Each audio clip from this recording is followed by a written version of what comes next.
Tuhan Yesus memberkati saya dan saudara di sore hari ini. Saudara diberkati Tuhan, amin.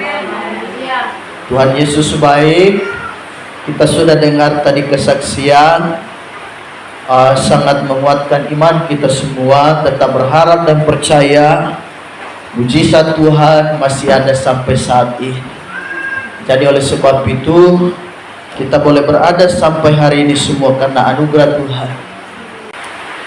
Kita akan lihat kebenaran firman Tuhan di dalam perjanjian baru, di dalam Injil Lukas pasalnya yang ke-19, ayatnya yang pertama sampai ayatnya yang kelima. Hari ini memang cuaca sangat hujan, tapi tidak mengurangi sukacita kita untuk datang kepada Tuhan. Tema khotbah pada hari ini, saya akan bicara tentang mengalami perjumpaan dengan Tuhan. Sekali lagi, mengalami perjumpaan dengan Tuhan. Itulah tema khotbah pada sore hari ini. Saya dan saudara akan lihat satu tokoh yang mengalami perjumpaan dengan Yesus. Lukas 19 ayat pertama sampai dengan ayat 5. Firman Tuhan berbunyi, Lukas 19 ayat 1 sampai ayatnya yang kelima. Temanya adalah Sakeus. Yesus masuk ke kota Yerikho dan berjalan terus melintasi kota itu. Di situ ada seorang bernama Sakeus, kepala pemungut cukai, dan dia seorang yang kaya. Ia berusaha untuk melihat orang apakah Yesus itu, tetapi ia tidak berhasil karena orang banyak. Sebab badannya pendek, maka berlarilah ia mendahului orang banyak, lalu memanjat pohon ara untuk melihat Yesus yang akan lewat di situ. Ketika Yesus sampai ke tempat itu, ia melihat ke atas dan berkata, "Sakeus, segeralah turun, sebab hari ini aku harus menumpang di rumahmu." Puji Tuhan. Mengalami perjumpaan dengan Tuhan, itulah tema khotbah kita pada sore hari ini. Jadi kekristenan kita adalah bukan bicara soal dogma, bukan bicara soal tentang liturgi gereja, bukan bicara tentang sistem dan metode gereja, tetapi kekristenan kita adalah bicara tentang bagaimana saya dan saudara mengalami Tuhan secara pribadi. Percuma saudara menjadi Kristen bertahun-tahun kalau saudara tidak mengalami Tuhan secara pribadi. Berarti kekristenanmu perlu dipertanyakan. Kekristenanmu itu omong kosong. Karena itu saya dan saudara akan lihat firman Allah pada sore hari ini. Yerikho, saudaraku, adalah termasuk kota tua dan sangat bersejarah di perjanjian lama. Sekali lagi, kota Yerikho adalah kota tua yang sangat bersejarah dalam zaman perjanjian lama. Kota ini juga terkenal dengan tembok raksasa. Kita pernah melihat bagaimana firman Allah menjelaskan tentang ini. Kota Yerikho, selain dia kota tua bersejarah di perjanjian lama, dia juga adalah salah satu kota yang bagaimana kita melihat terkenal dengan tembok raksasanya. Sehingga Yosua dan para imam serta pasukan Israel, mereka harus menaikkan puji-pujian dan merobohkan tembok ini. Bukan hanya itu, kota Yerikho juga adalah merupakan kota yang terkenal dengan peredaran uang di zaman itu. Sehingga kita lihat ada perempuan-perempuan dursila, perempuan-perempuan pelacur yang sangat terkenal. Salah satunya adalah Rahab, ada di kota itu. Jadi kota ini, kita lihat selain temboknya yang begitu tebal luar biasa, kota ini peredaran uangnya cukup lancar dan sangat luar biasa di zaman ini. Sehingga kita lihat ada pelacur-pelacur besar, pelacur-pelacur terkenal seperti Rahab ada dan hidup di kota itu. Jadi kota ini kota yang sangat bersejarah. Pada zaman Yosua sebenarnya kota ini sudah dihancurkan. Dan tembok ini juga telah roboh oleh pujian dan penyembahan. Puji-pujian yang dinaikkan kepada Tuhan. Sehingga kota ini sudah hancur.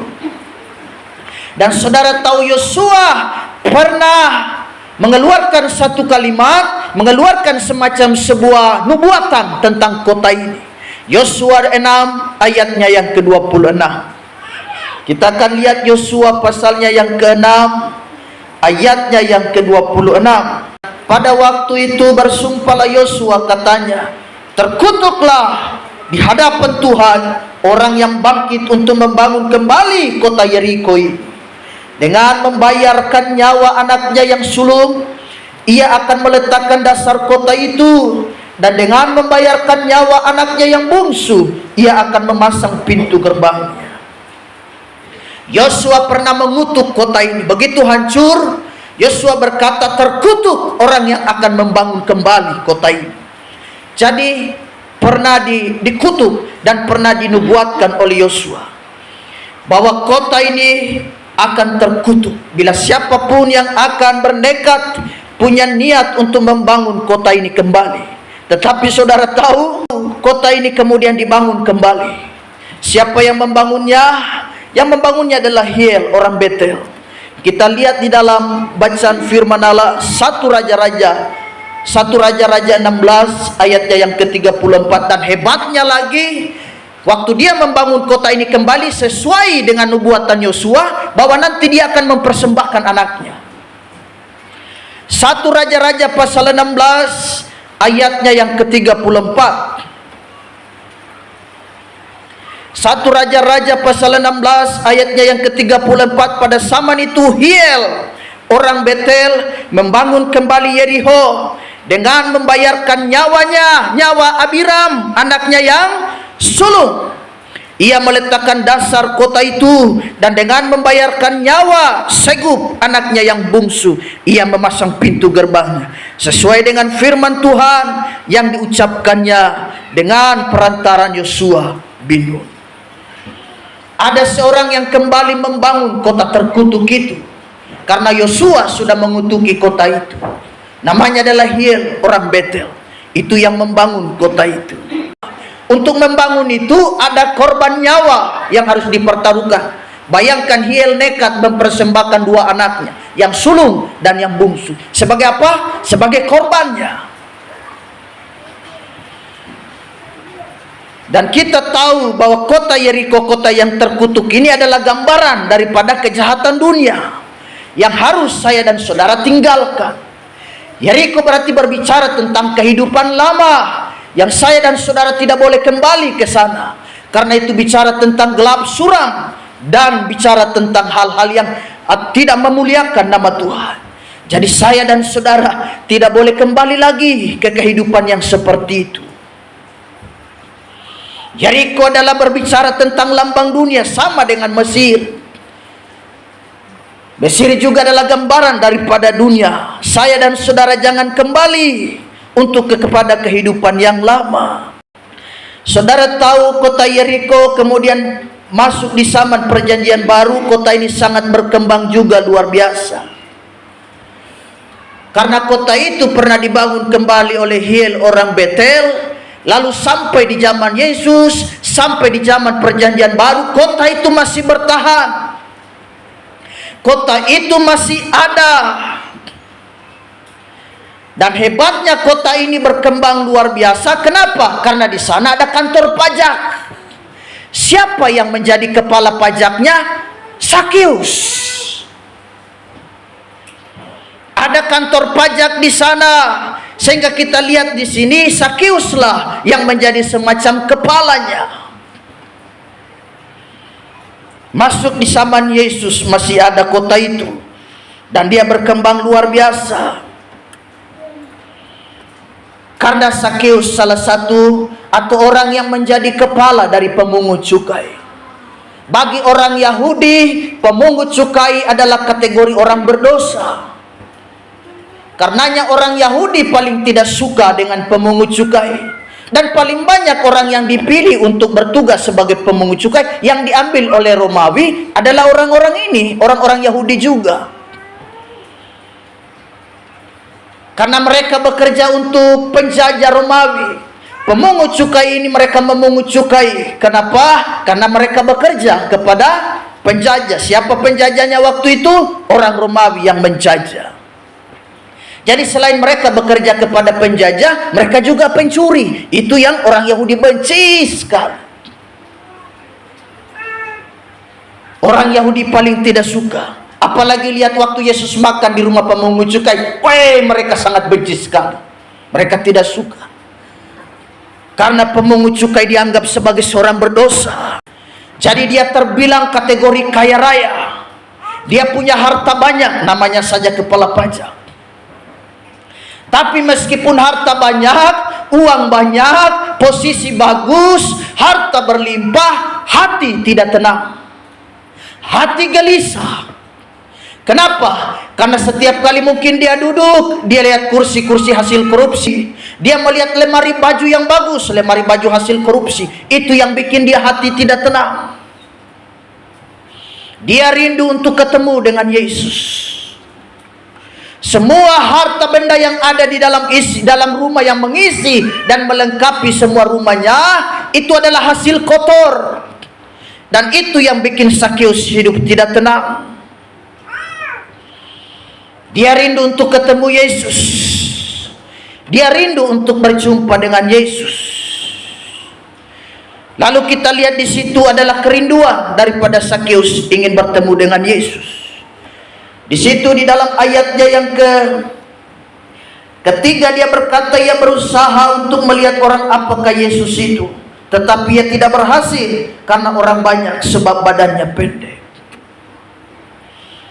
Ada kemungkinan Zakeus ini sudah dengar tentang Yesus dari keluarga, dari kerabat dekat, atau dari saudara-saudaranya.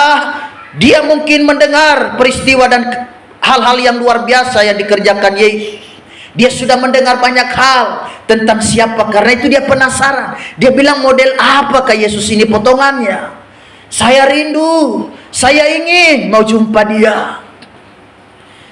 Tapi apa daya, tangan tak sampai. Ibarat si cebol rindukan bulan, tetapi apa daya, tangan tak sampai. Niat hati untuk memeluk gunung, kata lagu, tapi apa daya, tangan tak sampai. Jadi kenapa? Karena badannya pendek. Tetapi sejauh ada kerinduan, sejauh ada kemauan, badan yang pendek tidak jadi persoalan. Badannya boleh pendek, tetapi akalnya panjang. Dia bilang, aku harus panjat pohon. Jadi bayangkan sebagai seorang kepala pemungut cukai, kepala pajak, dia punya kerinduan untuk jumpa dengan Yesus. Bagaimana saya dan saudara? Jadi jabatanmu jangan menghalangi kau untuk ketemu Tuhan. Makin diberkati, jabatan makin naik, haleluya, kau makin cari Tuhan. Karena posisi yang kau dapat sampai hari ini semua berasal dari Tuhan. Jadi makin diberkati, makin dipakai Tuhan, itu jangan menjadi penghalang buat saya dan saudara. Itu jangan menjadi penghambat untuk saudara ketemu Tuhan. Ini orang penting. Ini kepala pemungut cukai, bukan orang biasa. Tapi dia punya kerinduan untuk ketemu Tuhan. Jabatannya dia taruh di belakang. Jabatannya dia copot dan dia taruh di belakang. Karena dia mau ketemu dan jumpa dengan Yesus. Oh, kita berdoa supaya saya dan saudara hari-hari ini kita melihat banyak pejabat cari Tuhan. Kita berdoa supaya ada gubernur suka sembahyang dan cari Tuhan. Ada bupati suka sembahyang dan cari Tuhan. Ada wali kota yang mengandalkan Tuhan, yang takut akan Tuhan. Kita cari yang begitu. Bukan jabatan yang membuat saya dan saudara makin jauh dari Allah. Tapi kita lihat Zakeus menunjukkan hal yang baik. Badan pendek itu bicara tentang hambatan, halangan untuk saya dan saudara. Mau cari Tuhan itu memang ada halangan. Kadang kami juga untuk melayani jemaat, pergi untuk mendoakan jemaat, ada halangan. Halangannya apa? Yang tadi sudah Ibu Gembala saksikan. Tidak boleh yang ini, tidak boleh yang ini, tidak boleh yang ini. Itu hambatan dalam pelayanan. Tapi kalau kita melangkah bersama dengan Tuhan, Allah pasti akan membukakan jalan. Tuhan pasti akan menolong saya dan saudara. Jadi kita lihat di sini Sakeus ada kerinduan. Dia sebetulnya sudah lama dan dia penasaran. Karenanya tadi dikatakan orang macam apakah Yesus itu? Dia sudah mendengar berita, dia sudah mendengar tentang cerita tentang Yesus, tapi dia ingin mau pastikan secara langsung, secara dekat seperti apa Yesus itu. Kebetulan Yesus mampir di kotanya. Kebetulan Yesus ada di kota Yeriko. Jadi saya dan saudara mari tetap memiliki kerinduan untuk melayani Tuhan. Badan yang pendek tidak jadi persoalan. Hambatan-hambatan apapun yang merintangi saya dan saudara tidak jadi soal. Kenapa? Sejauh saudara punya kerinduan untuk ketemu dengan Tuhan. Kita taruh di belakang dulu. Kalau saudara bilang hari ini saya ada persoalan, betul. Kalau hari ini saudara ada masalah, lepaskan itu dulu.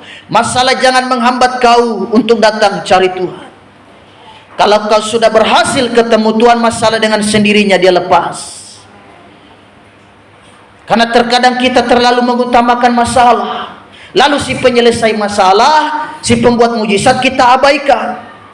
Karena seolah-olah kita berpikir masalah kita lebih besar daripada Tuhan. Tidak ada persoalan yang tidak bisa diselesaikan oleh Tuhan. Tuhan sanggup melakukan yang terbaik bagi kita. Tuhan sanggup menolong saya dan saudara. Maka dia naiklah di pohon ara. Pohon ara adalah bicara tentang kebenaran diri sendiri. Pohon ara bicara tentang kebenaran diri sendiri, bicara tentang kebenaran manusia. Pohon ara melambangkan kebenaran manusia. Kadang kita tidak bisa jumpa Tuhan karena kita merasa lebih benar daripada gereja. Kita merasa lebih benar daripada hamba Tuhan. Kita merasa lebih benar daripada majelis. Kita merasa lebih benar daripada jemaat yang lain. Aku lebih benar, aku lebih suci, aku hidup lebih benar dari dia kok. Aku lebih bagus melayani dari dia. Jadi saya dan saudara tanggalkan kebenaran manusia. Kita harus gigih, kita harus serius mencari Tuhan. Pohon ara bicara tentang kebenaran manusia. Masih ingat Adam dan Hawa jatuh dalam dosa, apa yang mereka ambil untuk menutupi ketelanjangan mereka? Mereka mengambil dan menyemat daun pohon ara. Itu kebenaran manusia. Kebenaran manusia itu sementara. Karenanya firman Allah berkata kemudian Tuhan mengambil kulit seekor hewan untuk menutupi ketelanjangan mereka. Daun ara itu bisa copot. Pernah kau lihat daun? Dia bertahan beberapa 3 hari saja sudah copot kalau dia sudah layu. Kebenaran manusia tidak bertahan lama. Allah mengambil kulit binatang menutupi ketelanjangan mereka. Kulit binatang mantap, bertahun-tahun dipakai juga mah tidak jadi soal. Kalau kebenaran dari Allah dia bertahan lama. Tapi kalau kebenaran manusia, kita kadang tidak bisa jumpa Tuhan karena merasa kita lebih benar. Itu sementara. Tapi coba kalau kita memakai kebenaran Tuhan, itu bertahan lama. Kenapa? Karena kebenaran itu berasal dari Tuhan. Yesus berkata kepada Sakeus, turun. Hari ini juga aku mau menumpang di rumah. Hari ini juga aku mau makan di rumah.